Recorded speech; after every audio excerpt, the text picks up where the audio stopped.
Hello everybody and welcome to a live tutorial on how to stream. I'm Kelzagosa and I'm here to try to teach you how to go about streaming.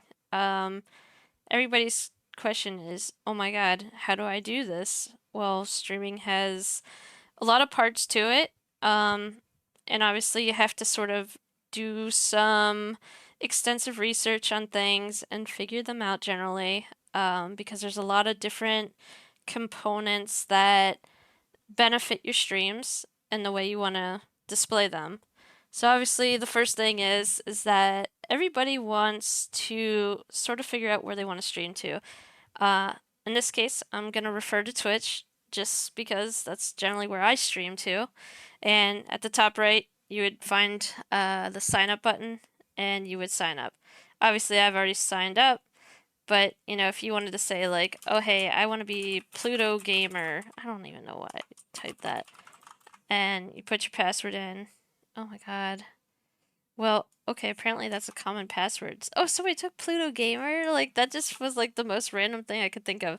Uh, Dragons are cool, please. I don't know. No way anyone wants that. Pluto Gamer, I don't know. I was just making it up. Okay. Why is that a very common password? Hello? That didn't feel common. Okay, so you like put in your username, password. Uh, no, I don't want to save that. It asks you for your phone number. You could use your email. I'm not gonna go through all the steps, but pretty much it's self-explanatory. And then when you sign up, you'll get your email, and or text about verifying. You verify your account, and you go through the motions of that. So since I already have Twitch, I'm just gonna go ahead and pull up my channel, and essentially show you what's here.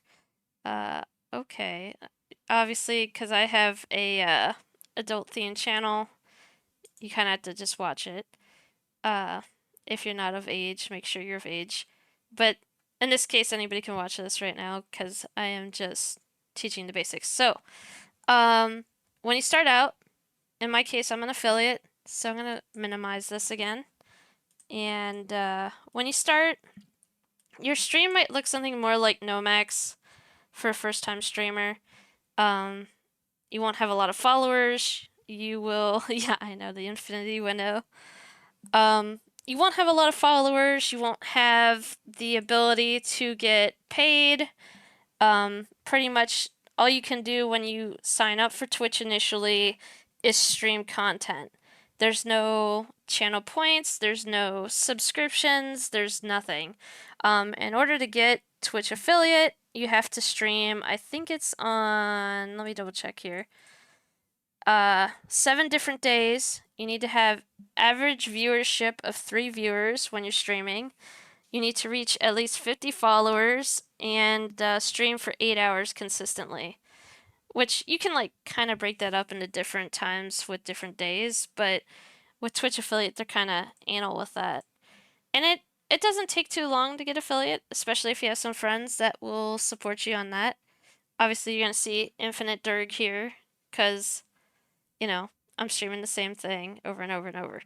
So, one of the first things then is, well, how do I display my picture to stream on Twitch? Well, now you need streaming software. Not only did you need to register to Twitch, now you need to go get the streaming software. And there's various ones you can choose from. You can get Streamlabs, and download the desktop version. There's also Stream Elements. I haven't used this one personally, but it's a nice one for beginner streamers. And then there's OBS Studio. I'm personally a fan of OBS Studio because it doesn't take as much memory from your computer when you're streaming, whereas like Streamlabs and Stream Elements kind of chunks your CPU processing power. So I usually get OBS. So I'm gonna go ahead and show you guys what my OBS looks like. Now, in my case, it's pretty busy. So don't get overwhelmed when you see this. All right, so we're gonna go to an untitled scene because what happens generally is you don't have any of these scenes set up. This would be blank on the bottom left. I don't know why that's all black. Hello? Why did that go? Oh, I'm dumb. I am dumb. Here's how you know you're on a scuff stream. Okay, so I didn't even put a display capture, so let me actually do that real fast. Holy crap. Alright. So, there we go. In the scene, as you guys could tell, there was nothing on the stream. Yeah, I was a professional streamer just there. When you're making a scene, consider the scene kind of like your storyboard. So like there's a start, a beginning, and an end. So on mine, I have a stream starting section, I have a transition, I have the main screen. So I'm gonna kind of go through it so you guys can see it. Like this I have set up for when I start. This is what I have for my transition. Here's the main screen capture. But in most cases, you're not gonna have all that jazz going on. And it's just going to be kind of a blank thing. So you wouldn't see all these scenes, you wouldn't have any sources. And your sources is anything you want to be displayed while you are streaming. So like, say I want to stream, I don't know, me playing stream avatars or a game. So you click game capture. That might have been a little quick, so let me do that again. You go to the plus sign under sources, and you would navigate to game capture. You can name it whatever. We'll call it stream avatars. Okay, I already have that because I've done this before. Whoop. We'll just call it SA. It's not actually. And you want to go to your Steam or whatever. You're going to find the game. In this case, I'm just going to go there now. I like zip through this, I know. You guys are probably like, oh my god. Yeah, Streamlabs is also an easy one to do overlays. I personally like building my own. So I'm going to capture a specific window. I guess I should go back to that so you guys can see it again. So if you double click the source, you can always go into the properties whenever. The mode is how you want to capture your footage. I don't like the full screen application because if you like Alt Tab a lot like me, it kind of gets a little wonky. Specific window really helps the software focus on what program you want to mainstream. Capture foreground window with hotkey. I don't use hotkeys, but it's all up to your preference. So you set your mode, and in this you find your games. There's stream avatars. And you don't have to change any of the other stuff underneath it. I personally don't. Transparency might be, because when you initially do stream avatars, there's usually a background, and I don't want a background when I want to just sort of see them on the screen. So I'm going to go ahead and connect to stream avatars, which I will teach that if anybody wants to know. You get stream avatars off of Steam. It's like a $20 application. And essentially, it allows you to have your viewers as little tiny avatars on your screen. And as you can see, you can adjust the sizing, derp around with that, and see all your friends that want to come support you. Pretty neat, right? Neato. So, I think that's all I have set for there. Any questions yet? Probably not. But essentially, when you are setting up your first time, it's kind of overwhelming, and everybody just wants everything to be pre-built, which you can get on Stream Elements and Stream Labs, but they sometimes want to charge you for it, which, you know, graphics designers, artists, and stuff, they want credit for their material being put out there and used, so you would, you know, generally support them and pay a yearly subscription or something like that. But in my case, I mostly go to Etsy and do that. So what I'm gonna do is hide stream avatars for now.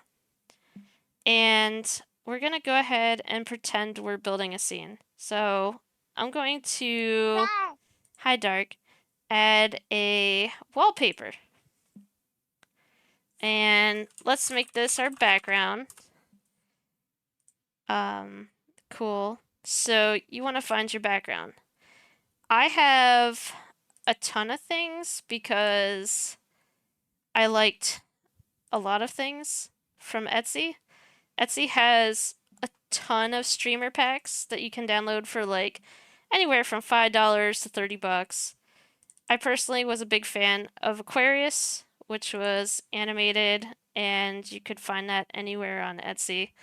And they have it broken down and labeled for you for whatever type of stream setup scene you want to set. So in this case, I wanted a background.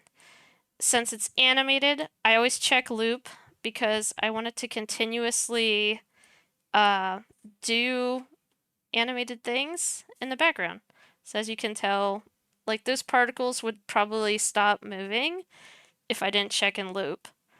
So now we're gonna go ahead and just hide that temporarily. Well, actually, wait, I have a better idea. We'll just move display back up.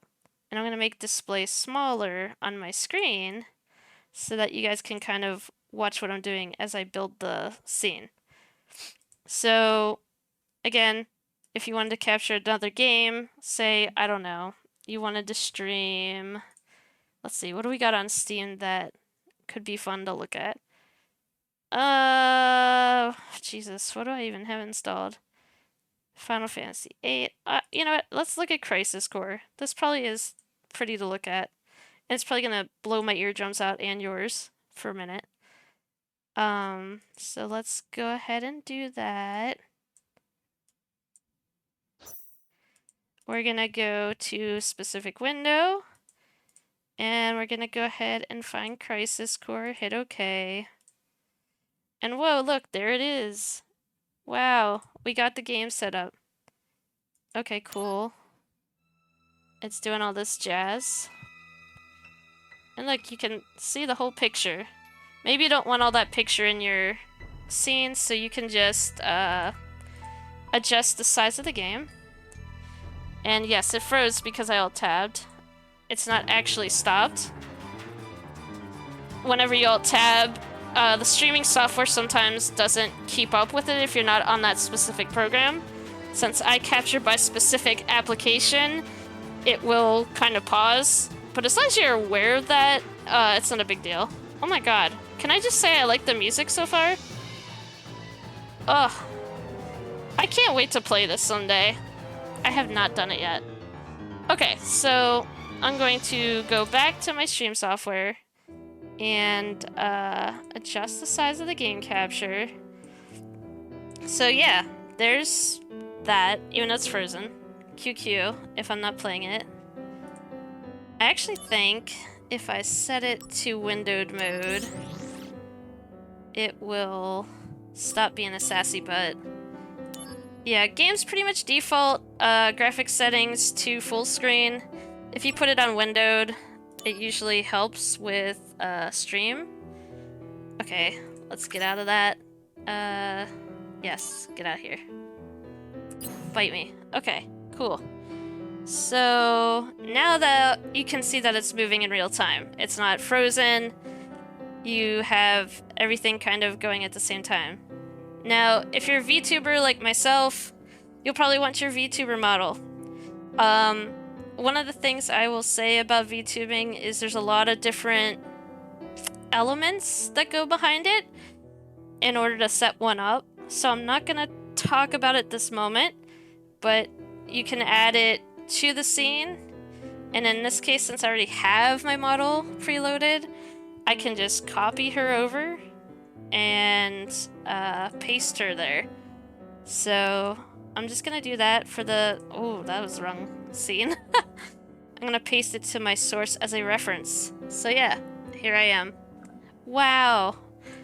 And what's really neat about OBS is that it's pretty fluid. You can pretty much pull from existing scenes and sources to build your ideal scene. So like, you know, I want to see my stream avatars. Let me get that back up. Where did they go? Oh, that's why. Heck, I did a bad thing because I'm a nub streamer. Why did that freeze on me? Oh, that's why. Okay, okay. So, background is important to always put at the bottom. Because you want that to be layered a certain way. So, like, as you can tell, my display capture is pretty much now at the top because I moved it up. I had to move my sources so you could see them. So I can hide my model.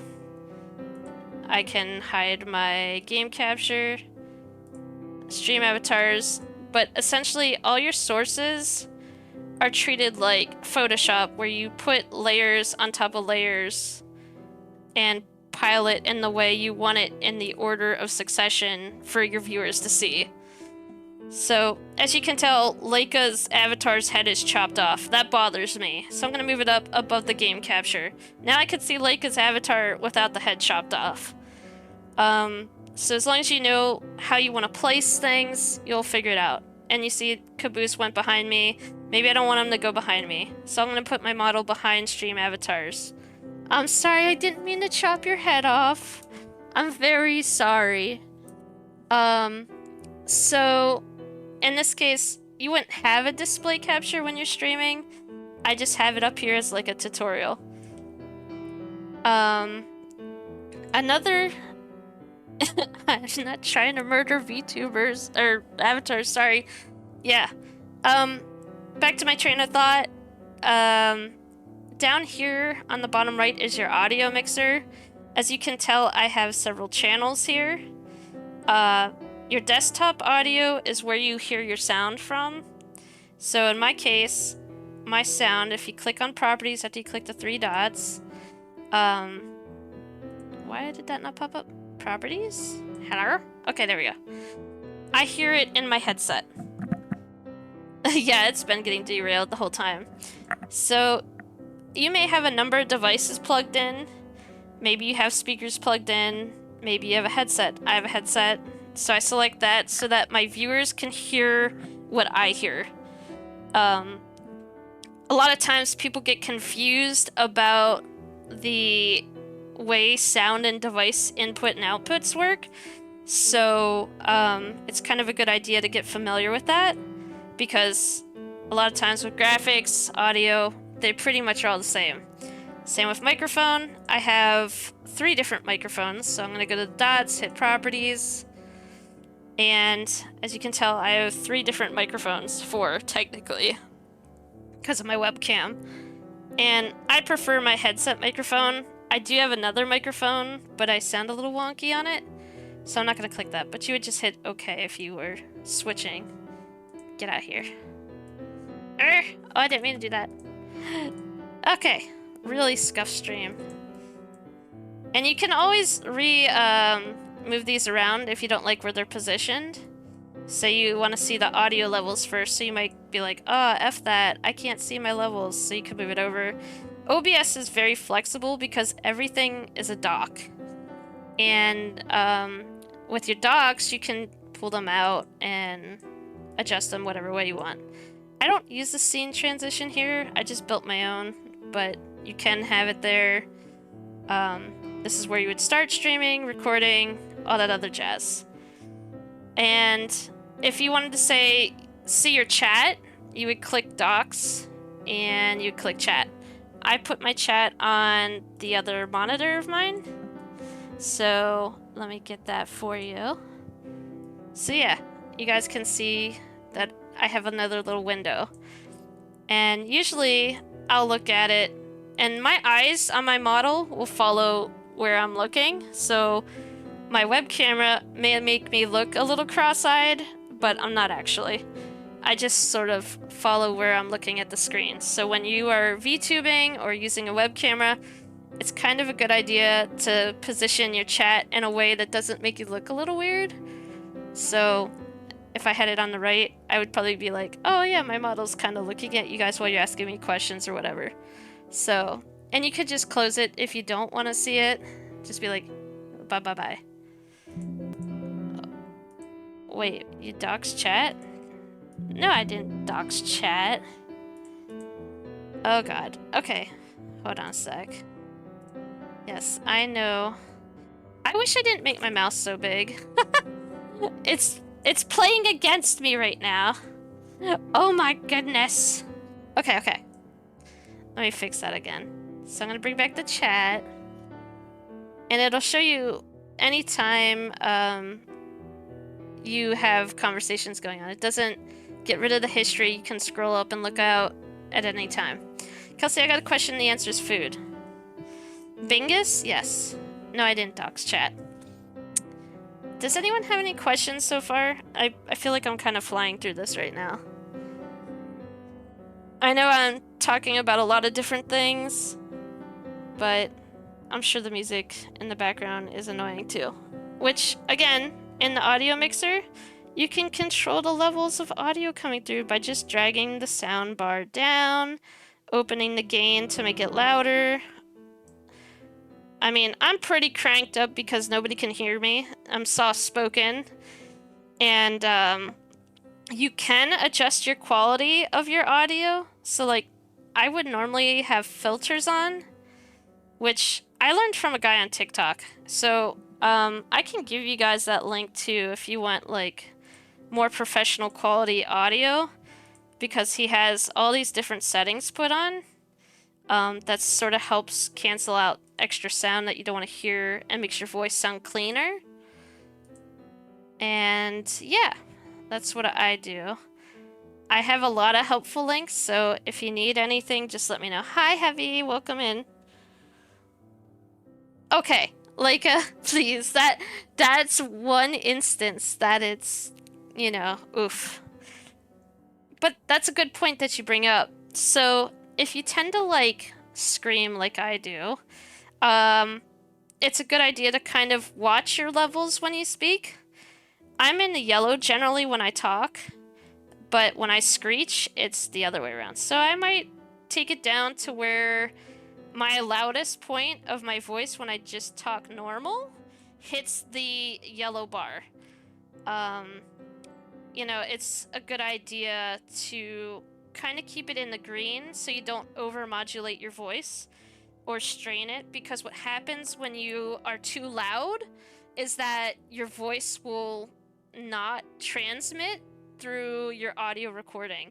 So when I screech in like hardcore WoW, for example, it'll sound like my microphone cut out because it went above the red, and the program can't interpret what's happening until my voice lowers. So that's just sort of how that works. And when you bring down your level sensitivity, it kind of gatekeeps the sound so it's not hurting too much. Yeah, you can peek in the red just a little bit, but I wouldn't do it all the time. Yellow's pretty good middle level, but green is like really good. Could you give me the link for the audio stuff? Yes, I can. Let me grab that real quick for you. Dun, dun, dun, dun, dun. So the guy I watched, his name is Josh Barracks. He will give you all the filters I just showed you about, and you can adjust your microphone for clear quality. Yeah, you should try streaming. Does my audio sound terrible? Not at all, Heavy. You actually sound really good because you have that ASMR redeem, so I wouldn't worry too much about it. Yes, everyone should try streaming. And one rule I will put out there, I'm gonna turn off Final Fantasy a hot minute because it's kind of distracting me. When you go to stream your first time, there's a tendency for you to want to watch how many viewers come in on Twitch. And I often discourage that because what happens is you focus too much on the numbers. So at the bottom right here, it'll show you duration you've been live and who's viewing your channel, but you can really see who they are by clicking the little people at the top right. A lot of times you'll look down here in the viewers, and I have a lot of bots in here. Most are mine that I actually authorize to be in my channel, but sometimes there's few that come in there and they kind of trick the numbers, and they're not actually people watching your stream. So, it's a good idea not to get caught up on people watching it because it'll kind of lead to intrusive thoughts and self-doubt that you're not a good streamer or you don't feel validated because people don't come to your channel. It's really important to do. Yeah, I'm sure that's the right link. I wonder if he canceled it. Oh, did he get rid of it? Oh wait, that's the wrong one. You were right. I sent you the wrong one. I sent you the wrong one. That was for Eclipse. I'm a dumb. Okay, here. My bad. There you go, Crando. Hopefully that works for you. Hello. And yeah, so I wouldn't focus too much on the viewership when you're streaming here. It's kind of a good idea to do it for what you enjoy doing. So for me, I enjoy doing what I am passionate about, and that's sharing content with my friends, discussing games I like to play and whatnot. And yeah. Are you okay, Ibrahim? Cameron? Are you alright? Um, so let's see here. I can talk to you a little bit about affiliate. So when you normally have your stream set up, you're not gonna have all these options, as a non-affiliate streamer, but you can go into the creator dashboard here, and it's gonna kind of give you a list of things you can look at. You can look at analytics, alerts. It tells you how often people come in, your average viewers, the games, stuff like that. Hang on, I gotta move OBS while I'm doing that one. So, when you look at here, you can kind of get an idea of what's going on. And as you can tell, Twitch partners up here, it's pretty much everybody's end goal when they want to become a streamer full time. They have to do these few requirements, which seems easy, but an average of 75 viewers is pretty rough, which kind of bars a lot of people out from getting partner. There's a lot of things here. Where did I put the chat? Whoop. I have a better idea. I got this now. Okay. So I'm gonna chat over here a second. When you get to affiliate, there's going to be where is that thing? There's gonna be a section under the settings for affiliate. You have to do an application, there's a royalty tax, and a Twitch affiliate agreement. It's a bunch of paperwork you have to do online, not too hard once you get to it. And again, for affiliate, you just need to stream 8 hours, 7 days a week, have 50 followers, and have 3 concurrent viewers. By that, I mean you need to have 3 viewers regularly watch your content. I'm kind of curious. I live in Brazil. If I were to stream for English audience, would I get paid in dollar or my local currency? I assume it's your local currency. I actually don't know about that. Can you get paid in other currency as Twitch affiliate? I don't know. Let's see here. We're gonna learn something. Payout details, FAQ. Let's see here. Changing your payout method can solve a number of issues, including rejected payments are stuck. So you would probably get paid in your payment method type, Leica. But you would set it up in whatever way you wanted to.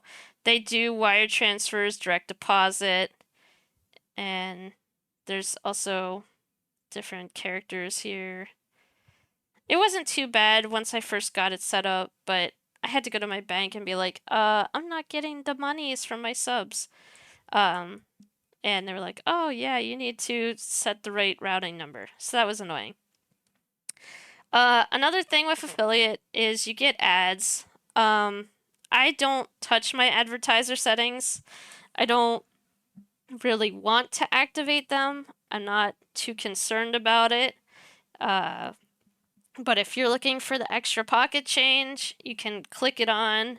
But what this does is it makes it so that your viewers are exposed to more ads, and the way that they can watch your content without advertisements is through subscribing to your channel, uh, which I think is kind of mean. I understand that a lot of people are doing this for money, but in my case, I'm just doing it for fun. I don't want to take that away from people, but you can increase the duration of your ads to roll them longer, to get paid more. I don't touch any of that. Let's see here. Another interesting feature for Twitch affiliate is you get your Twitch channel points. So you go under viewer rewards and channel points. You can enable them. You can add a little picture to how you want it to be viewed on your chat. So yeah, like down here, I have my gems, which are my channel points. You can assign a various number of sound alerts or whatnot using extensions like sound alerts, blurp. There's a bunch of them now. But blurp and sound alerts are kind of the most popular. So, like, you go to your stream and somebody wants to make a noise, they would go to your channel chat and then click that. And it gives your viewers a means to interact with you. So, like, say I want to do the roar, you hear the roar, there you go. I currently have them on a 3-minute timer because I knew I was going to be streaming a training. So I'm going to go back down here, manage rewards and challenges. You can set up community challenges. This was set up months ago, was my Scarathon, which is happening October 27th. So it was met, this lies. And I have a number of things here for my redeems. So as you can tell, let's say ask Kells a question. Maybe I don't want it to be 100 currency. Maybe I want it to be 25 since people are new here. So you can set the cost. You can make a description. Hey, ask Kells a question. You can add pictures. I'm too lazy. You can add a background color. Let's make it, I don't know, black. Sure. And then you can skip the request queue. You can add cooldown limit. I don't really need a cooldown for this because it doesn't make a noise, and you hit save. I can go into Blurp and tell you more about it, or sound alerts, how you can connect it to your Twitch channel points. I'm actually going to kind of show you it. So you would go to, like, let's say Blurp. When you get here, you gotta register, but I'm already logged in. And you can see all the different types of things here. So obviously emotional damage. That's a very popular one. You can get your bonks. FBI, open up! Say you want to add that to your stream. So you would go to the 3 dots. You could download it, or you could like it. You can add it to your library because in Blurp, everything is kind of categorized in this huge, like, I don't know, archive, and you can just, you know, oh, I hate that one. I don't know why I clicked it. You can just click whatever number of alerts you want. So I'm gonna go over to Twitch extension. I believe that's what I wanted. Okay, so this is your main hub, I guess. And when you're wanting to connect Blurp to your channel, down at the bottom left, there's going to be a thing called browser source. And you'll click the dots there and copy browser source. I'm going to minimize the screen. I'm going to bring back OBS. And at the plus sign, I'm going to go here to browser because we copied the browser source from Blurp, and we're going to add it here. So I'm just going to make it something random. Oh no, I clicked enter too soon. How unfortunate for me. Not actually. You can double click it again. In the URL section, you delete this and then you paste in the link you got. You don't touch any of the settings and hit OK. So now I have blurps. And again, maybe you want to hear that blurp. So the roar that I did earlier, now it's able to be heard twice because I have two blurps on here. Just because I have two different scenes with it, so it's not a big deal. But it's very important to kind of know that the more you add an extension, it will make a reverb with it. So obviously I don't want to. I'm gonna right click and hit remove. Um, any questions on blurp? Sound alerts is the same way. Why is that window not going away? Okay, there we go. I'm gonna go to sound alerts for you too while we're at it. Let's see here. So sound alerts, it usually asks you to log in with your streamer ID. Cool beans, here you are. I'm trying to remember where that's at. I think you click up here. No, that's a lie. I think it's my alerts. Is it manage profile? I always forget this. Maybe it's alert settings. Nope. Library? No. Settings. Haha. Settings. Okay, so setup and settings is where you would decide where to get the browser source. As you can tell, OBS is separate from Streamlabs and other recording software. Oh, I forgot about XSplit. That's another one you can use. But if you use OBS, you would click here, and it generates your browser source. I use the copy paste method. Click copy. It tells you at the bottom that you copied. You go back to your OBS. You hit the plus sign, go to browser, and you can type in sound alerts. Same thing, clear that out, copy paste. So, oh my god, now we have sound alerts. So if you wanted to test your sound alerts, we're gonna go back to sound alerts. Let's see here, my alerts. We're gonna click end work. And at the bottom, if you scroll down after you select one, you can hit test in browser source.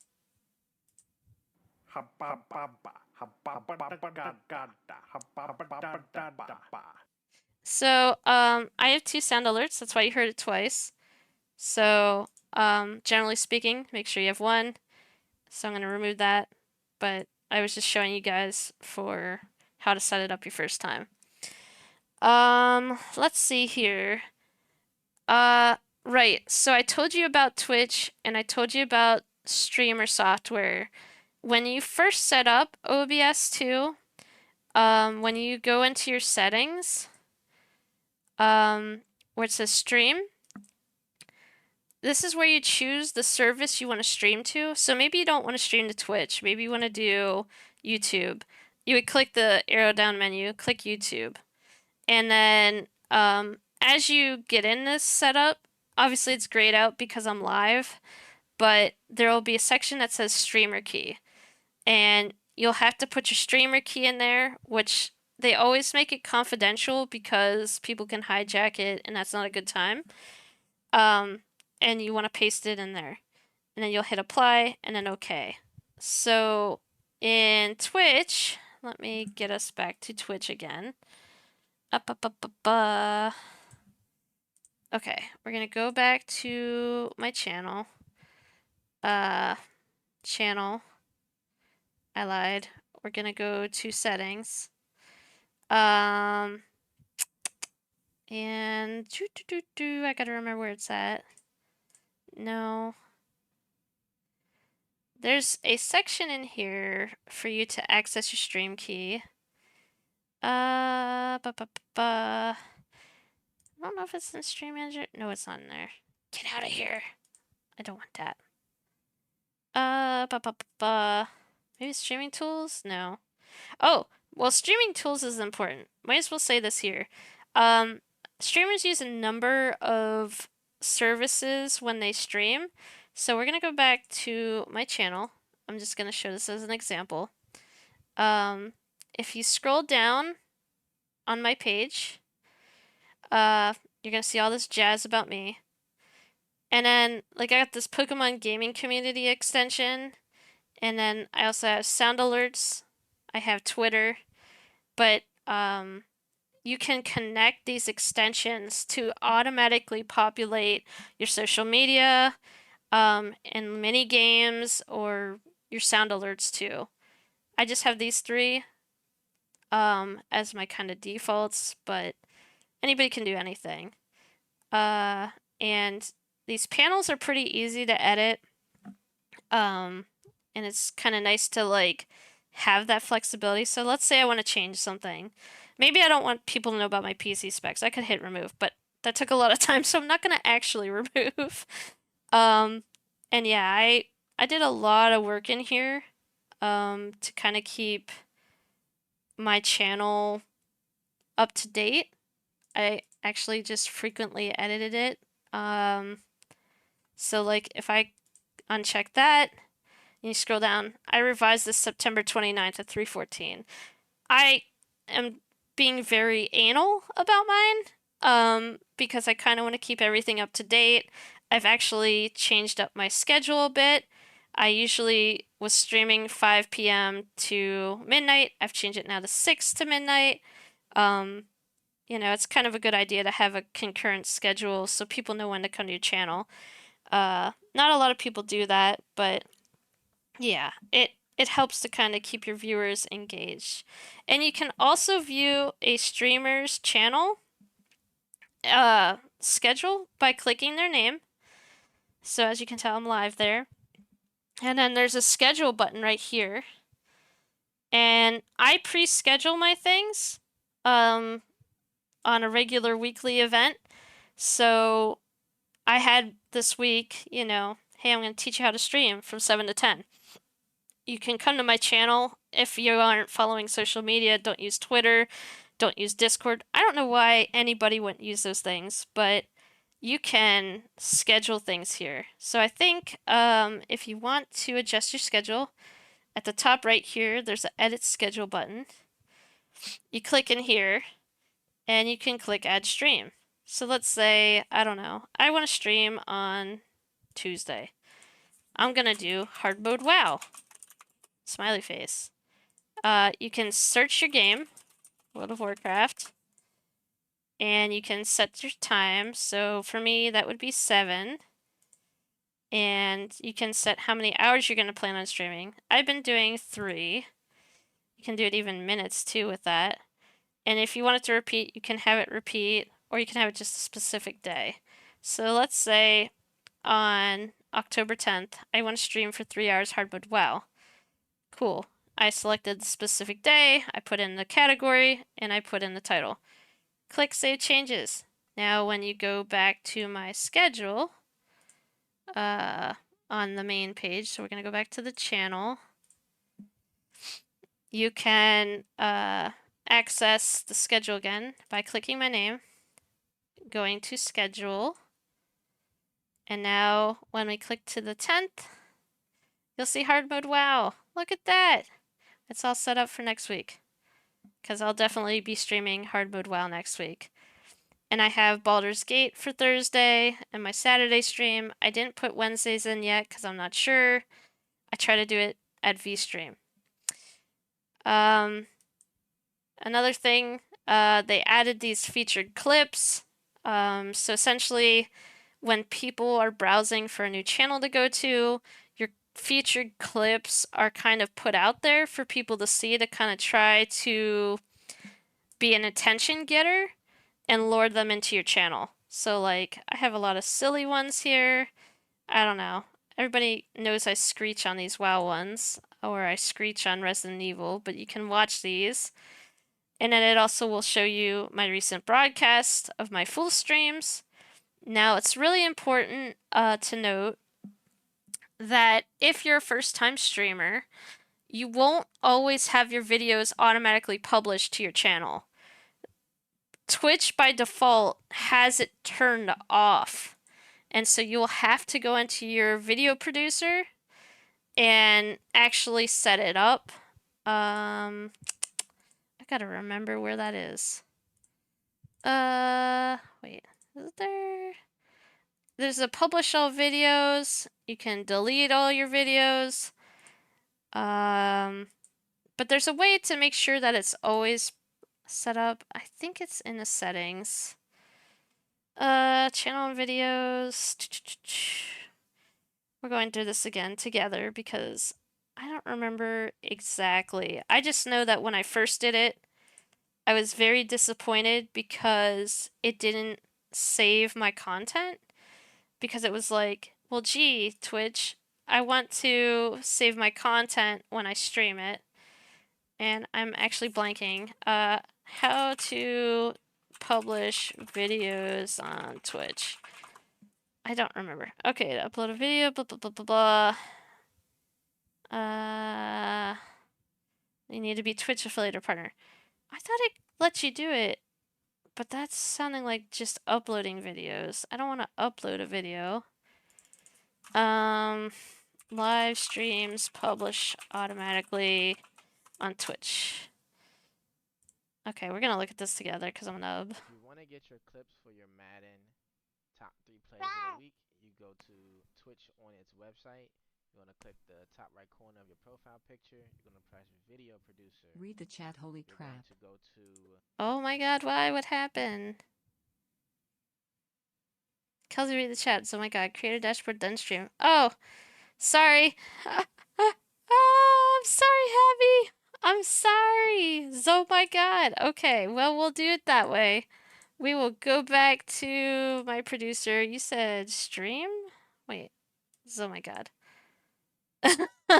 Created dashboard settings. Okay.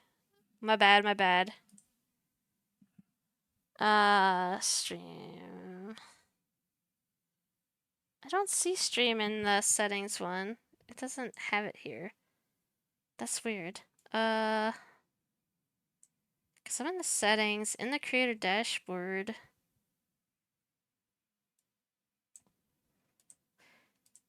It's not in the streams one. Yeah, I did click creator dashboard. Settings. Stream. Oh, that was weird. Why did it show different things? Oh, hey, there's your stream key, by the way. So yeah, if you go to creator dashboard, go to stream settings, there's your key, but I can't show you that. You can copy that and add it to your OBS. But yes, store past broadcast. That's very important to turn on if you're a first-time streamer, because they will not publish your VODs after you stream your first time. So you want to make sure those are enabled. Same with your clips. You can change the permissions of who can make clips. You can allow raids or turn off raids. You can turn on drops here. Drops are essentially like free giveaway stuff that Twitch has an agreement with certain games and whatnot. So there you go. Thank you, Heavy. I appreciate your help there. So we got that chatted about. Some of the basic things you can do in your chat too. As you can see, Heavy's one of my mods. Say I wanted to make someone else a mod. I'm gonna make, I don't know, Zerain a mod. So I type his name in after /mod. Poof. I made him a mod. If you don't want him to be a mod, you just do it again. I think it's actually unmod. And it will take it away. So you can set up mods like that. You can do VIPs. Same thing. Type in their name on VIP to take them out. And if you just hit /, it'll show you all the different settings you can do. With your chat, you can set up polls, you can do emotes off, you can set up goals, you can make mods. There's all sorts of things. You can raid, you can host, you can do shout outs. So maybe I want to do a shout out and I'm going to put, I don't know, Leica because they're being a troll right now. And look, Leica's getting a shout out. That too. So yeah, there's a number of details there too. Did I miss anything else in chat? No. You on these mods? Yes, you can on the mods. I think I want to teach you guys about VTube Studio, unless anyone had any more stream questions with OBS specifically. I don't really think there is too much more. On the right side, I know I briefly mentioned these things, but your start recording, how that differs from streaming is that it will record a video on your desktop. You might want to make sure you have it to a hard drive that's got enough room because videos take up a lot of room. So a few terabytes wouldn't hurt. Gigabytes also help, but are not as helpful as terabytes. So you could just start recording and send it there. But since I'm live, I'm not going to do that. There's also other modes. I don't mess with these, but it's all up to your preference. It doesn't hurt to explore your first time streaming to kind of get an idea what you want to do here. I'm just gonna see if there was anything else. There is tools. I haven't played with captions. I don't actually know how that works. TBH, oh god. Windows, stop yelling at me! Why did it do that? I should have clicked tools. Oh my god, why? What is it? Oh god. Oh, there it goes. Whoa, that window would not show up whatsoever. So I guess you'd hit enable. Why?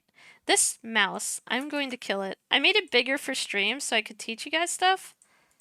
But, some reason, it doesn't want me to touch that window. Why is that so small? Why is that so small? Oh my god. Alright. So we're not gonna mess with captions. I'm just gonna pretend it doesn't exist. But I would probably say if you want to do closed captions to do it offline versus online since I had that issue. Oh, no problems, Heavy. Thanks for stopping in. I just thought of something. So, there is Streamlabs and Twitch had recently added alerts, which in my eyes are widgets. In case you're wondering what an alert is, whenever you see somebody like follow stream for the first time, you can have like an alert box for it. And kind of like how we set up our browser sources for the blurb and sound alerts, you can do that with Streamlabs or Twitch when you create your own alert boxes. So say I want to do a follow. I want to set up follows. You would click follows. I know that I was already in Streamlabs when I came over here, but you would just register, you would go down to your alert box / widgets, and you would click on one of these buttons. So I went to follow, and it's kind of weird how this interface is laid out. They have your test buttons first, and then they have the categories that you want to like personally adjust. So like when I get a follow, I'm going to do a test follow here. I also have to add it. So we're going to add the source real quick. So we're going to go to, we could do browser, which I think I'm going to do browser because I'm feeling mighty lazy. And you will find the browser source. Where did I put it? Oh, here we go. Up here where it says copy widget URL, you click copy. You're gonna paste it in, or not there. I'll just name this sound alerts, or how about follows? We'll call that follows. And it's gonna bring up the thing, you're gonna put in that. So now I have my widget in place for when I get a new follower. So going back to this screen, now I'll click on the test follow. Actually, let me bring up OBS on top so you guys can kind of see what happens when I do that. So test follow. And it made the noise twice. You want to make sure you don't have more than one on. It's just like blurb. It's just like sound alerts.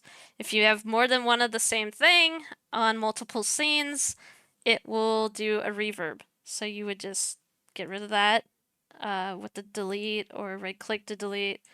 and I'll get rid of it. Okay, so that was a lot there.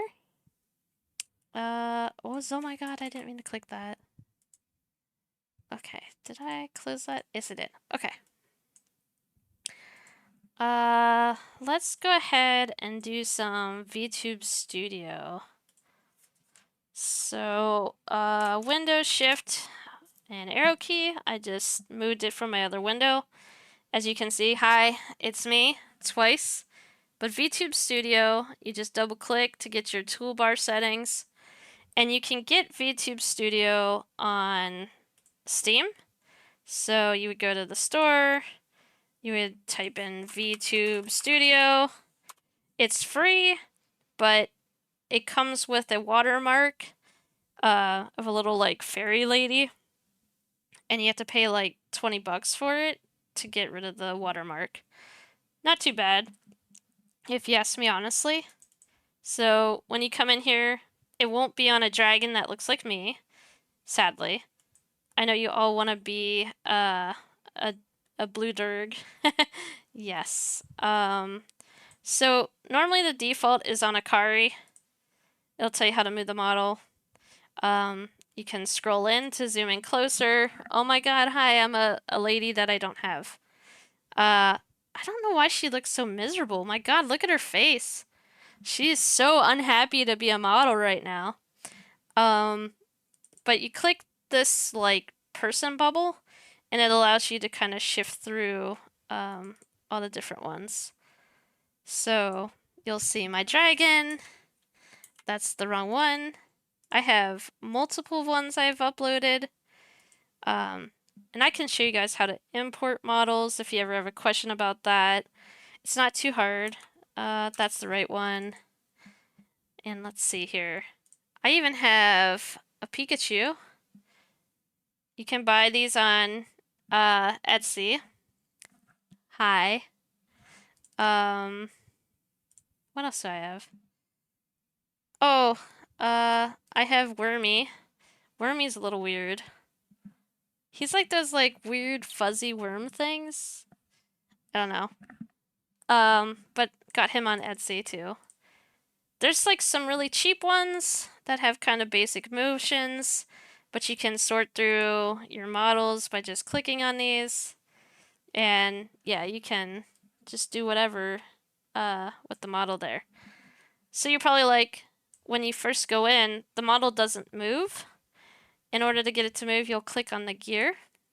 So we're going to do it again. Double click, gear. It's going to give you this menu at the top left. You're going to click on your camera. This window won't be up, but you'll set it up to your camera. As you can tell, I have an HD Pro webcam Logitech C920. You would choose the camera, the quality in which you want it to capture the footage. It doesn't really matter in my opinion, but it's more fluid. The higher the quality, the better the camera, the better the motion of your VTube model. And that would be all you would set up there. And if you turn it off, as you can see, I froze. There's no movement at all. If I turn on my camera and I hit calibrate, it follows my facial motions. So you kind of want to wait till it has a good FPS confidence before you close. And you would just close that. So now you can move your model, twist your head, do whatever you want to do. There's also items you can add. Your items are in this little library. There's a lot that they come with a default. There's the head pat. And as you can see, when you click the item, there's the order in which it comes on, like that layering I told you about on OBS. You do the same thing with items on models. You can put it behind it, you can put it in front of it, you can put it really close, you can put it anywhere but on it. You can't put it on the model directly. So generally speaking, it's on one. You can change the settings, the smoothing here, blah, blah, blah. Click OK. As you can tell, I have a head pat. You can click, left click, and drag, set it there. It'll tell you how to rotate by holding shift or other keys. You can hit OK. And yeah, so the model now has a hand pat stuck on my head. If you don't like it, you just click the item again, hit remove, select, goes away. That was pretty easy, right? Um, if you want to make one of these into a toggle, let's say, oh look, baby jail. Okay, we're gonna put me in jail. Wow, you guys are so mean to me, blah. And I want it to be on a scene. You click the 3 stars, hit OK. You create a new item scene. Kells is in jail. Frown. You can give it a item number group, doesn't matter. 8. Um, wow, really, Kenny? Really? Actually, I have a group in that. Let's see, do I have another one? Why is this? Okay, I don't know why it's not letting me save, but generally speaking, it will let you save. Oh, it's because I put a frowny face. It doesn't want me to save a frowny face. The things you learn really quickly about VTube Studio. So you hit save. Cool. Alright, whatever. Now, say I want that on my scene. We're going to go to the model, or not the model, the settings. We're going to close that. We're going to go to the clipboard, and we want to go to expression editor. We want to create a new expression. Actually, wait, I lied. We don't do expression. We scroll down to the bottom. We hit the plus sign. And because we already made a group, we can just name this jail. And we go to hotkey. We want to go to toggle item scene. And in this, we want to find Kells is in jail. Click it. And we want to record the keybind. So in this case, I will do shift, left shift, and I'll do 8. Sure. So now, when I hit shift, left shift, and 8, oh, I lied. Did I hit that right? No, I did not. I hit the wrong numpad. Whoop. Okay, shift and 8. It should go away. Why is it not going away? Why are you making me look like a nub? VTube Studio. Oh my god. Well, normally that works. I am kind of blanking why I didn't right now.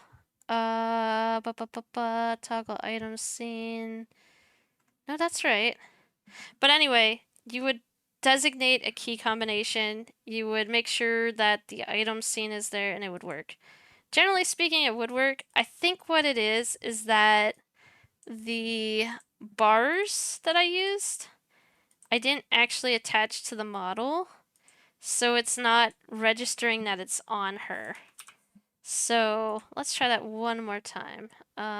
Jill. Okay. I'm gonna just stick it on her head. Okay, it's on her head. Now I know it's stuck to her. We're gonna go back to the settings. We're gonna go down here, click plus. I don't know why I have a jail on my face, but you know, we're gonna do that. Toggle item scenes, jail. Blah blah blah blah. Jail. Shift. 8. And I forgot to assign that to the right group. We're gonna go back to the items so that I can make this actually work. Crap, that's the wrong one. We're gonna find the one I already made. Kells is in jail. I did roll in that one. And you're gonna save it there. Okay, cool. Now we have it there. We're gonna go back to this. We're gonna go to the video. And now it should work when you redo it. Should. I did roll in that one. You're right. Okay. This is so odd. It's not working and I'm so confused why it's not saving. Alright. It's just being a turd. But normally that works. So we'll pretend that it did. I'm gonna go ahead and get rid of it. But anytime you want to set up your toggles, so what a toggle is like my eyes. When I want to cry or whatever, you assign keys. So you can see like all the different things I go through while I'm streaming. You know, you set it up through that little clipboard thing and assign them. As you can tell, I have a lot of these assigned. Oh, I know what happened. It's because I used left shift, and shift doesn't register. Control does. So don't use shift. Shift doesn't work for some reason. But control does. Control works great. Also, my model looks terrible on here because she's off to the side. There we go. You can also click here to set up a background. I uploaded my own, so you can interact with a scene if you want to. But if you want your VTube Studio model to not have a background, you just scroll down, click default, select, and there should be actually one that says color picker. You want to have transparent in capture, so then that white background goes away. So if you ever are like, hey, I don't want a background in here, you just go to the color picker option by double clicking, going to the picture, scrolling down, color picker, make sure that's checked, close. Ease, right? This yellow padlock will lock your model. So what happens is if I click it, I can't click and drag my model. She's stuck. I don't personally like it. I like to have the ability to move my model whenever, so I will. Let's see here. I don't mess with a lot of these settings here with your model specifically. Artists will do this when they're rigging it the first time, and they set everything up in here, so I don't touch these. If you ever get a model, make sure you talk with your artist if they're rigging it to explain it, because I wouldn't know how to fix it if I mess something up. We did the web camera. There's all these different tracking settings. You could change if you blink, all this other stuff. My mouse sensitivity. If I turn that down, it should work more, but it doesn't. Maybe it's up. Okay. Yeah, if you turn it up, it will register your mouth movements a little bit better. But I don't like people to see what I'm doing with my mouth. It makes me self-conscious. Tobii Eye Tracker. That's a new integrated feature in VTube Studio that sort of watches your motions more closely. It kind of creeps me out how accurate it is. So like if I like wink, I'm not sure why it's blinking both eyes. But if you turn that on, it'll do a good job with that, and I don't like it creeping me out, so I don't click that. You can change your quality and effects. I keep it up to max, so my dragon kind of moves when I do as quickly as possible. Smooth ID mask, I am not sure what that is. You can change your lighting. I don't mess with lighting. Spout 2 is a really good feature. To put it in layman's terms, Spout 2 allows you to utilize your model from VTube Studio while running VTube Studio with other games without taking too much memory. So a lot of times I set up Spout 2. I have a link for that. So if you want to save your memory or not run your computer into the ground, you'll want to check on Spout 2 and make sure it's installed. Because again, it's not a good idea to have all these programs running at high, capacity and wear out your stream quality. So Spout 2 makes it a little easier, and it only works with OBS Studio. Does not work currently with Streamlabs or Stream Elements. I know that's something that they're working on, but I don't know how it's working out for the other streaming software. I don't really do any of that, so we're just gonna leave that. Let's see here. API, what that is a program interaction tool. So for instance, you know that Twitch interactive throwing system when you guys throw stuff at me? You hear that sound, you see it like hitting my model right now, but you don't actually see the meat. if you check that, it links VTube Studio to tits so that the model reacts to contact from the items hitting it. So, as you can tell, I'm getting like beat up by a ghost because you don't see what's happening. But you want to have API on when you're doing that. You can set up your microphone to kind of make your model speak with your microphone. I don't feel like this works very well, but I've tried dorking with it. You can do advanced lip sync. That also is a bit above my caliber. And you can connect to your Twitch here. Pretty easy. VTube Studio is very straightforward, so if you ever have issues, just let me know. But there's some things I don't utilize, like I don't go in the log, I don't do this weird Wi-Fi sharing shit. And yeah, we have VTube Studio. I'm gonna go ahead and show you guys tits real quick. So let me go ahead and move that over again. So tits, if you hit F10, it's gonna show you a wireframe, and you're probably like, what the fuck is that? What is this? When you add it to your let's see, how do I want to describe this? When you add tits to your scene, it's really important to note, I'm gonna have it here as the full screen right now. And I'm gonna adjust the size because this is gonna matter here in a sec. I'm gonna double click on tits, allow transparency. You wanna have that checked with your model. You're gonna click and drag it to kind of mask over your model.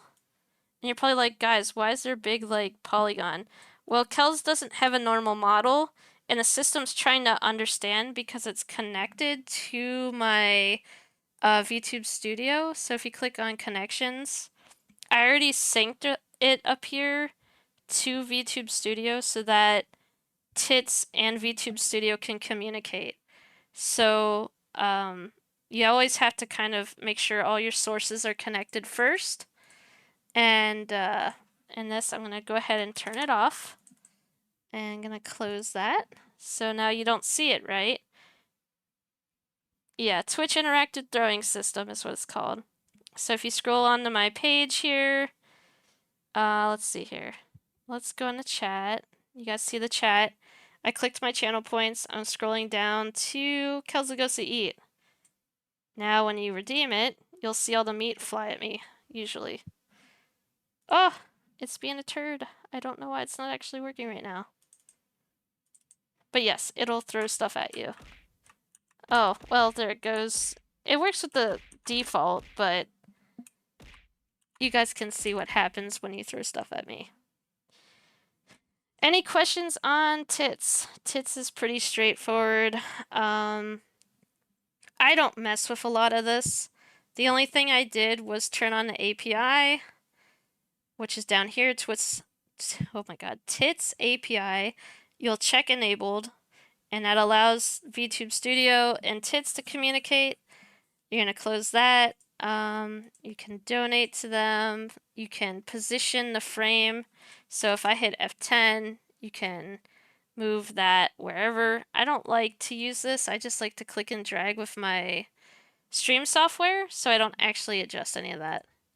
Oh fuck, I didn't mean to do that twice. So we're just gonna pretend I didn't do that. You can get rid of the interface by clicking the camera on the bottom right. You can pick the items that people throw at you. I'm gonna kind of hide this one a second. So like maybe you want a bear to hit you, a bike, burger, steak. So like in my throw scene, I think it's the trigger manager. If you click Kelzagosa Eat and object customization, I only have meat in here checked because I don't want all that other crap thrown at me. I wanted to make a point that I only wanted meat to hit me. You can change the cooldown, how much it throws at you, the delay on how long it takes to throw stuff at you. You can change the positioning of where you get hit on your model, so I could like get hit everywhere. Sure, why not, I guess. Same with unbearable. I did the same thing. There's bears, trigger options, and I have it set to throw 50 items. But yeah. And F9 is your default to throw things at the model. As you can tell in the display, you can see that it's hitting where the wireframe is. And that's why it's important to kind of trace it over your model when you're streaming to actually see the items there. So we're going to go ahead and turn that off and switch that back over. Whoop. Or it's going to be a turd. Tits, why are you being a turd? We're going to close that right now. When you add tits to your scene, you get a Twitch TOS violation. Oh, yeah, that's my mod thing. It's not actually the violation, but yeah, that's generally associated with booba and not appropriate for kids. Let's see here. We talked about VTube Studio, we talked about extensions, we talked about OBS, we talked about Twitch. I will show you guys VTube Studio. Or not VTube Studio. I'm sorry, VTube Mini. So let's see here. I'm gonna move that over. And you guys are gonna see a creepy deer. I'm sorry if it creeps you out. That is the default PNG that they have on VTube. So like if you have a PNG art piece you want to use when you're streaming, you can just download this. It's free. And you can find your artwork. You just click on the scene. So I clicked on the closed mouth. We're gonna go into my folder of chaos. Kel's Twitch stuff, PNG models. As you can tell, I have a lot of models. So we're gonna do, let's do, we'll do Kindragosa. So I labeled mine because there's 4 separate images. We want to do the closed mouth, open eyes. So that would be rest 1. We're gonna do change image for the next one with the closed mouth. And we're gonna do it with the closed eyes. Actually, that was the wrong one, I think. Nope, that was the right one. Rest blink. We're gonna do the open one. So, speak with the eyes open. And we're gonna change the last one, which is the speak blink. So I have two pictures with her eyes closed and her mouth open and closed, alternating. As you can tell, that kind of allows it to react like I'm talking to you. Up here, it will let you do different motions. Like it floats a little weird when I'm not talking. There's a lot of weird shit in here. I don't know why I would jump around like that, but you can do whatever here. Same with this. When I talk, that might be a little different than when I'm not. It is uncanny. It's weird. I don't do a whole lot except like the bounce. So I'm like, hey, blah, blah, blah, blah. And mouth transition. Can jump when I talk. I don't remember. I like the excited one because it's like, oh my god, ah. I'm gonna actually do vibing. Okay, so that one's kind of chill. On the left side, here is the microphone volume sensitivity. So if you crank that up, my mouth won't move because it doesn't sense my speaking because I speak softly. So I have to have it lower for me because I have a low voice. And you can click your microphone here. I use a Razer Kraken, so blah, blah, blah. There's a delay. We don't really want a delay, or maybe we do. It doesn't matter. You can change your background color. There's also a transparent, so this transparent, we can now use this model on Twitch. So, or I mean OBS. So let's see here. Oh, get out of the way, Steam. Okay, so if you go to the bottom here, the plus sign. Click game capture. Oh, fudge. We're gonna call this VtoTube. We're gonna go to the specific window. We want to allow transparency. VtoTube Mini. Click OK. And now, you have a PNG on your stream. What? That was so easy, right? Not hard at all. And if you don't have a VTube model, you can use VtoTube Mini to get PNGs here that talk, blah, blah, blah. Yeah, that's super nice and easy, right? But I bet there's someone in here who's like, Kels, how do I get it to show my friends while I'm streaming, talking on stream? Well, I will show you just how to do that. So, we're gonna hide VtoTube. There is a website that people use called Reactive Fuji. Reactive Fuji connects to Discord. This isn't the main page, but I already signed in. So if somebody was in a Discord voice chat with me, under links here, you'll see individual browser source. You will copy that. And just like with Blurb sound alerts, you will go to your scene. You'll add the browser source. You'll say Reactive Fuji, hit this, click OK, and now it will generally upload it. But I've actually never done it with myself, so it's probably like, what? Oh, I know what I have to do. Hold on. I have to join a Discord real quick. Let's see. Do I have another Discord here that no one's gonna join in? Hold on. Alright. I know where I'm going.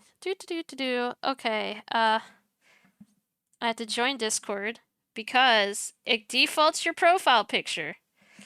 And if you don't want your profile picture, you use this right-hand side file upload feature.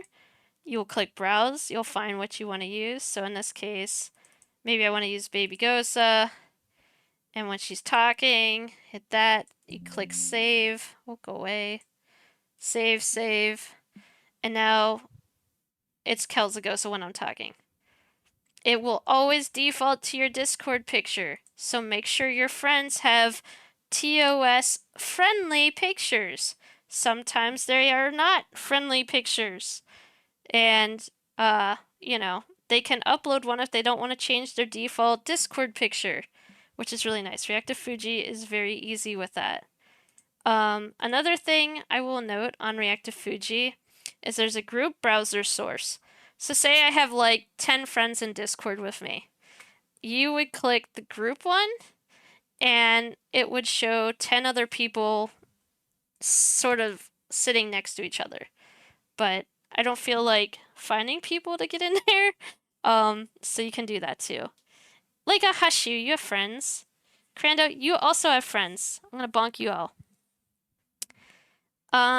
So let's see. We talked about Reactive Fuji. Let's check my notes. We did registering with Twitch. There's VStream and YouTube. Those are other streaming platforms.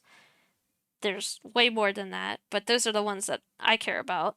There's streaming software types of OBS Studio, OBS Classic, Streamlabs, Stream Elements, XSplit.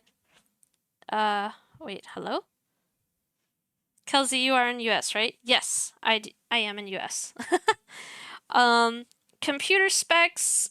Most computers nowadays, if you buy a new computer, can stream. The important thing to note is that certain games are going to take more demand to run on your computer because streaming software is going to capture all your programs, and that takes more memory for your computer to process. So if you have like a crappy CPU or you don't have enough RAM, it's not going to process the frames quickly, and you'll lose frames during streaming. So the better equipment you have, the better stream you'll have. It's not required, but if you want to stream games like Baldur's Gate 3, for example, it's going to be a high demanding game, which you guys have seen on my streams with my old computer versus my new one. It tends to bottleneck the content and causes it to freeze on stream. So the better parts, the better internet, whatever, it will play a role significantly in the quality of your stream. We talked about Twitch keys and the stream keys. Anytime you register to like YouTube, Twitch, VTube Studio, all those sites, you will need a stream key. You'll need to connect it from that source to make sure that you're able to display content to that site and that platform. And also, when you're setting up your stream key, there will be an option where it detects the strongest server nearest to you that will allow for broadcasting. So I'm in, the east side of the US. So most of my stuff goes through New York. But you might be in like California. Maybe it'll go through San Francisco. Who knows? It could be in that city. I don't know all the different places, but fortunately, Twitch has a feature that will auto detect the best quality streams you can get with that server. We talked about the Twitch channel page, the creator dashboard, Twitch affiliate. I didn't talk much about bots, but I'm gonna go ahead and mention this one while I'm thinking about it. There is a bot called Seribot. I'm gonna bring it up here. Seribot is on Twitch. You go to their channel, and essentially, there are hate raids that happen. So if you're worried about people coming to your channel and like spamming it, like some people are very negative towards certain communities, they'll come in and do a hate raid. And this Seribot, if you follow them and do the exclamation point join, the bot will join your channel. So anytime you're not streaming, it will be in your channel and it'll auto turn on your mod settings so that people can't come into your chat and leave a bunch of like racial slurs or shit talk you or whatever. Seribot has over like millions of accounts banned on Twitch that just purposely do that. So I always strongly recommend people to get that bot in their channel, especially VTube Studio model streamers, because we do generate a lot of hatred because we're weird or something to people. So you want to have the bot join your channel to protect you. Let's see, what else can I talk about? We talked about that. There's also MooBot, there's CarlBot, there's FossaBot, TweetShift, Dash Delta, Tupperbot. These are all different bots you can add to Discord or your streams.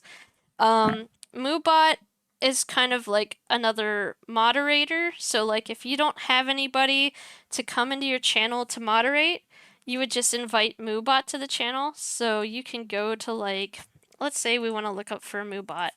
We're gonna go MooBot. And it's right here. You just click the link. You hit your connect with Twitch. It'll join your channel after you authorize it. So when you go to your channel, let's see here. I'm gonna go to my chat. As you can see here, we're in my chat. And if you click the community, you can see that MooBot's in my channel under moderators. They require that you make bots moderators because they need to have the administrator settings to do bans. So a lot of people that come into my channel are like, Kels, I can't say a bad word. Well, that's because I turned off a lot of the words that are allowed to be said because I'm worried about Twitch terms of service. And I believe you can set that up in the creator dashboard, I think. No, wait. Here we go. Settings, moderation.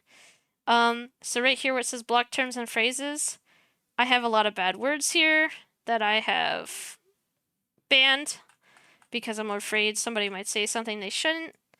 And my MooBot automatically syncs with that. So if you say one of those words, it will auto ban you and time you out for 5 minutes. A lot of times I don't have mods that are actively in my channel and I don't want to lose my privilege with Twitch. So what happens is you will have all these terms set up to make sure that the bot will ban it. Let's see here. So that's MooBot. CarlBot is one that a lot of streamers use for Discord, where you do reactive roles with emotes. So like when you join a server the first time, it's like, hey, did you read the rules? Click the emote, yes, no. Do you agree? And it sort of permits certain permissions when you go to a Discord. There's FossaBot, which I use to promote other streamers. I'm gonna go ahead and show you that one real quick. Let's see here, FossaBot. So if you go here, you go to your browser, click FossaBot. You will log in with your Twitch, and Stream Elements does it too on its own, I think. But I have a command here that I think is here. No, wait. Keywords, sorry. So I made this default response. So when, say, like a streamer joins my channel, I can pick the usernames that I want it to say it to. So I might go to phrases. As you can tell, I have Frank is a dark boy, NekuVT, Seza, all the people that I generally follow, I will put them in there. And you had to manually do this the first time. Once you set up all your friends that you want it to announce, you just hit save and go from there. So say like I want to add a phrase group. I want to add Caboose the Judge because I know I don't have him here. I'm going to save that so that next time when he comes into my channel, it'll announce, hey, Caboose the Judge, go follow him. I like to announce other streamers as a courtesy, to let other people know about their communities, to take a look at their content. It's just a general nice practice of streamer etiquette. I don't know that a lot of streamers do that, but it's something that I do because I personally believe that it's important to support each other and do networking. What else was I going to say at that? There was something else. Oh, in Twitch, if you go to your creator dashboard again, I'm going to get to that point real fast. I think it's here. Okay, I'm not going to actually go to the dashboard. I'm going to go to my channel because I want to show you guys what I'm talking about. If you go to my channel, I have it muted, so that's why you don't hear me. I think it's on the main page.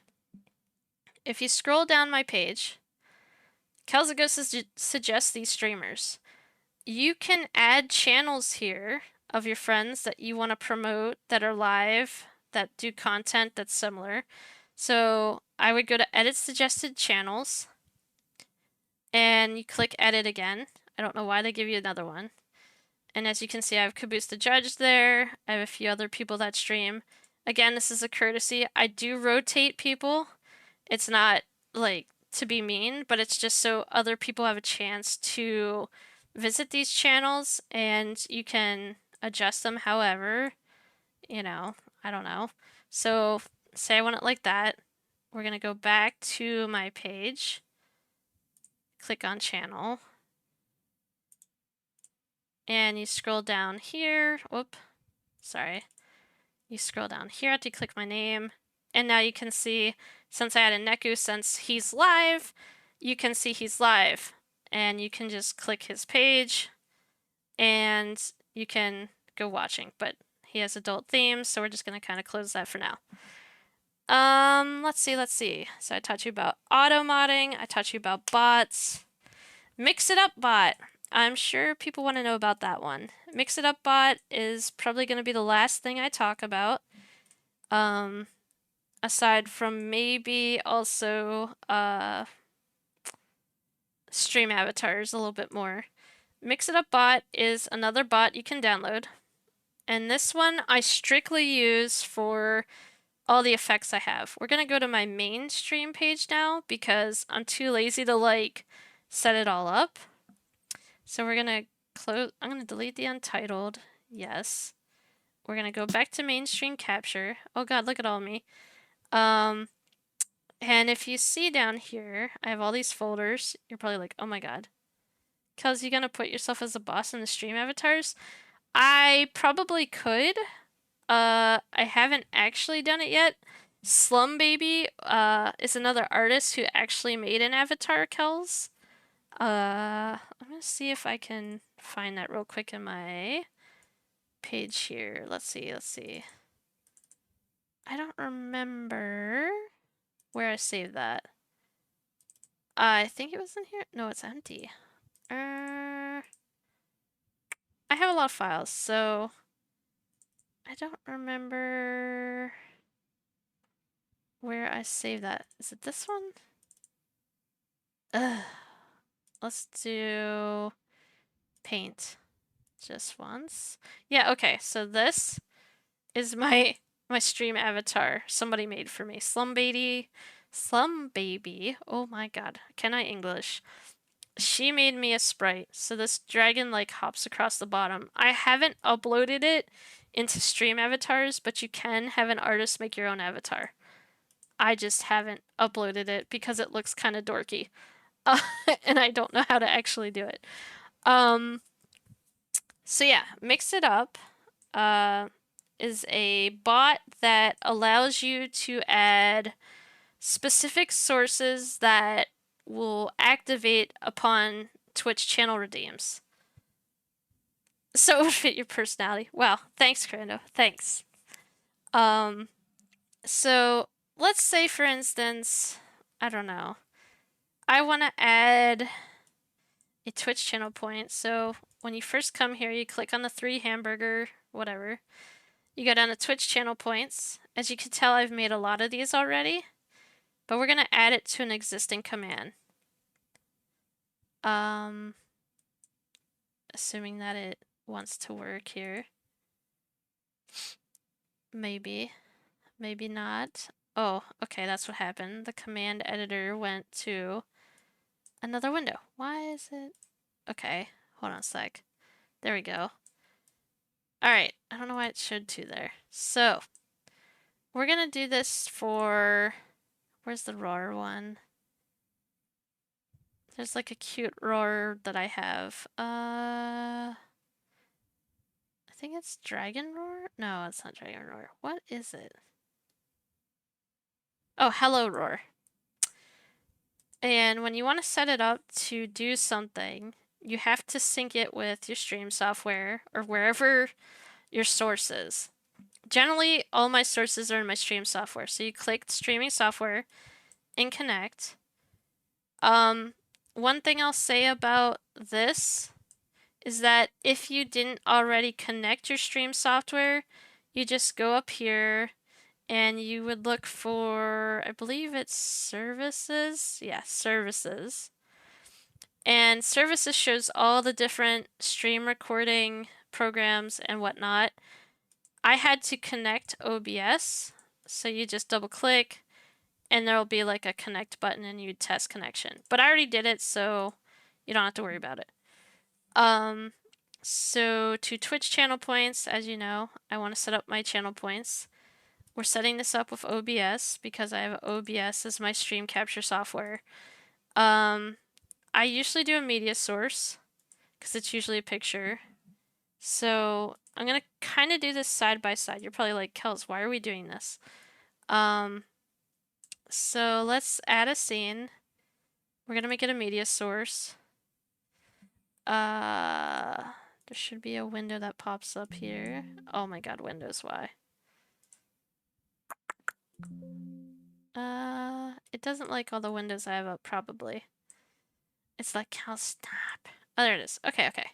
So this little window will pop up in OBS. We're gonna make this RAR. We'll hit OK. Or I'll hit cancel like a dingus. But yes, it's kind of weird to do this the way that I'm doing it. I wouldn't normally have these side by side. So we're just gonna close that a hot minute. I didn't mean to open that. We're gonna make a media source again. Assuming that OBS wants to cooperate. Hello. Hello, darkness, my old friend. We're gonna scuff stream again. Hey. Okay, it's being a butt gang. I don't know why Unbearable even popped up. The struggle is currently real. And OBS is having a conniption. There we go. Okay. RAR. Okay. And in order to add the media source, it's going to populate another window. And say, like, when you guys want to redeem the Hello Roar redeem, I'm going to have a file synced to it through Mix It Up that will play when you hit that channel point redeem. Assuming that OBS doesn't break on me. So let's see here. We're just going to use a PNG because I think that'll work best. So let's say Baby Gosa, yeah? Maybe I want this to show up when you redeem it. So, in order to do this, we're going to turn off the source. We're going to hide it.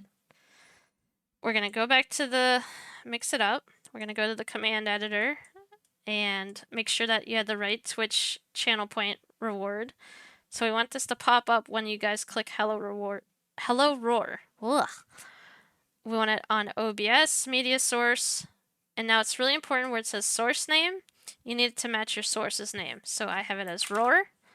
We want it to be visible when you hit the redeem, and you gotta find the file path because the bot is syncing it with the actual file. I don't understand why it needs to communicate with the original source, but it does. So you'll browse where the file is, you'll connect it, and then you'll add streaming software again to the Mix It Up. And then you'll have the same settings except visible will be unchecked.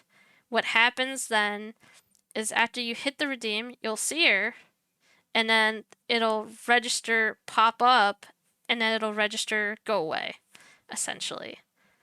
So let's see here. Okay, so I just need to find Kelzagosa's baby form again. Baby Gosa, animated, blah blah. All files. There she is. We're gonna do it again. Same thing, OBS, media source, roar. Leave that off. We gotta find her again. It takes a minute while you're live. It normally isn't this slow, and I wouldn't advise doing it while live streaming because your computer needs a minute to use its brain to actually set it up and do that. So we're just gonna have to wait here a second for it to be like, hey, I exist.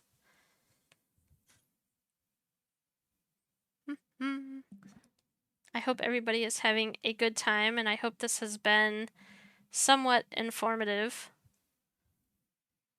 Because I am pretty sure it was a lot at once. Let's see here. Why is this so slow? Windows, why are you being a butt? There we go. Okay, all files, there we go. One other thing. On the action, I choose wait, and I'll add that. So what wait is, and you can move these over top of the other ones. Wait acts as a delay. So maybe I want Kelzagosa's baby form to last like 7 seconds. Okay, 6 because I can't type. So now when you go to my chat, this is what's going to happen. After you save it, because you have to save it with the little save floppy disk thing. You're going to go to the channel points, and you find the Hello Roar. Watch. Oh, look at that. She came up on her own. I didn't do it. The thing did. And she'll be there for 6 seconds before she goes away. Mix It Up is really, really helpful when you're trying to set up with decorations and stuff. I do a lot of that because I love being sort of flary with all my items that I have. Not every streamer does this. Some do, but I very much enjoy doing it. So I'm gonna go back to my viewer rewards real quick. And when I go here, I'm gonna manage rewards, and you guys can see I turned off a lot for stream. And I'm gonna go check on Fireware, because that's one of my favorites. And so now you'll see in Fireware, it'll show up, hit that, redeem. As you can tell, that fire I added through there. I also added music. So we'll look at that here, the actual command. There's the streaming source. The music I added, I trimmed it to control how long it plays. So I have it for 48 seconds, along with the fire going, and then it will turn it off. So now you guys see why the fire comes up. It's also looped on my main capture source so that it will always constantly move.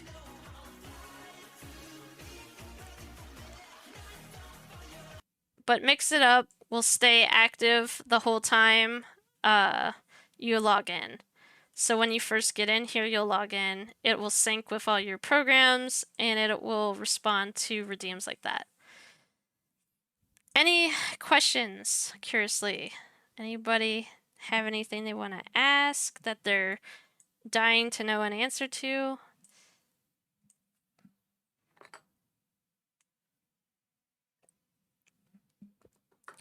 I kind of casually feel my throat burning, but no big deal. What up, Leica? What's the question? Why are blue dirgs so stinky? Well, I can't answer that one. I don't know of any dirg that's stinky. I just assume you say I'm stinky when I'm not.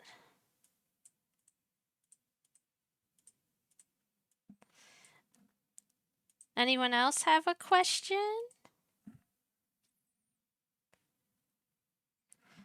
If not, I will probably be ending stream shortly.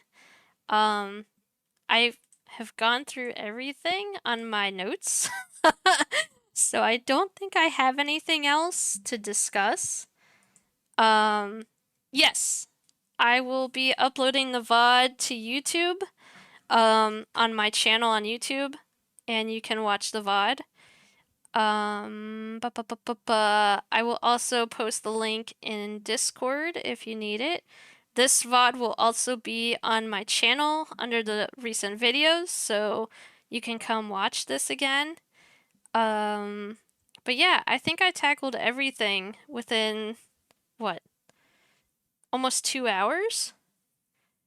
Yeah, that's pretty good, if you ask me. But yeah, you can view anything you missed. It's all pretty straightforward, and I'm sure if you rewatch this, you'll kind of figure out what wasn't explained, or you can play around with it because you'll have a better understanding. I'm going to go ahead and raid out to another channel. So let's see here. Who is live? Hey, look, there's Heavy. Let's go attack Heavy since he was in here earlier. Thank you all so very much for attending today. I really super appreciate it. And as you can tell, this is how I raid people. I just type in /raid Heavy Wolfie. You hit chat. At the top, it'll tell me all my viewers getting ready to raid. Yeah, see you guys next time. And of course, I want you guys to see this, but when I swap transitions, I will just hit Kel'Zagos transition and then raid now. Alright, thank you all. Please say hi to Heavy and be nice. Love y'all. Bye.